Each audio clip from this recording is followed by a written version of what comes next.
ঢাকা আইনজীবী সমিতি আমরা একটা কথা বলি, আমরা যে কর্মসূচি পালন করছি এটা জাতীয়তাবাদী আইনজীবী ফোরাম কেন্দ্রীয় কমিটির নির্দেশনা মোতাবেক আমাদের সম্মানিত সভাপতি সিনিয়র আইনজীবী জনাব জয়নুল আবেদিন এবং আমাদের সুযোগ্য মহাসচিব দেশনায়ক তারেক রহমানের অত্যন্ত আস্থাভাজন ব্যক্তিত্ব ব্যারিস্টার কাইসার আমাদের নির্দেশনা মোতাবেক, সেই নির্দেশনা মোতাবেক আপনাদেরকে বলতে চাই, আমরা জানেন যে বর্তমান সরকারের সময় স্বৈরাচারের সবচেয়ে বড় দূষণ খুনের আসামি প্রকাশ্য দিবালোকে আব্দুল হামিদ কিন্তু চলে গিয়েছে। সামনে কঠিন ষড়যন্ত্র, এই ষড়যন্ত্রকে মোকাবেলা করার জন্য শহীদ রাষ্ট্রপতি জিয়াউর রহমানের আদর্শ সৈনিকদেরকে অত্যন্ত ঐক্যবদ্ধ থাকতে হবে। আমাদের মাঝে স্বৈরাচারের দূষণরা কিন্তু ঢুকে পড়ার চেষ্টা করতেছে, আমাদের সবাইকে সাবধান হুঁশিয়ার থাকতে হবে।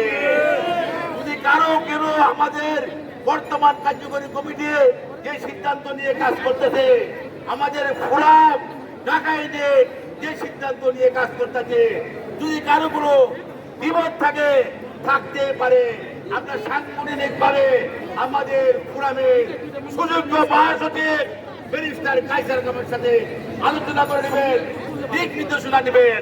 কিন্তু ফোরামের বাইরে, ফোরামের সিদ্ধান্তের বাইরে কেউ যদি দোতলায় বসে ষড়যন্ত্র করেন, আপনার কেউ ষড়যন্ত্রে যাবেন না। এই আওয়ামী লীগের দূষণ যদি কেউ হয়ে থাকে, আমি অনুরোধ করব দলের বৃহত্তর সাথে শহীদ রাষ্ট্রপতি জিয়াউর রহমানের আদর্শের সাথে আমরা সবাই ঐক্যবদ্ধ থাকবো। আমি আবার বলছি, যদি কারো কোনো দ্বিমত থাকে আমাদের সুযোগ্য মহাসচিব ব্যারিস্টার কাইসার কামালের সাথে আমরা এই ম্যাটারটা শেয়ার করবেন। কিন্তু কোন অবস্থাতে আমাদের ঐক্যে ফাটল ধরবে এই ধরনের কোনো কাজ করবেন না। আমি বলে দিতে চাই, 8 মাস পার হয়ে 9 মাস পড়েছে, এই হাসিনা স্বৈরাচারের পতন হয়েছে, তার দূষণরা এখনো ঢাকা কুড়ে আছে।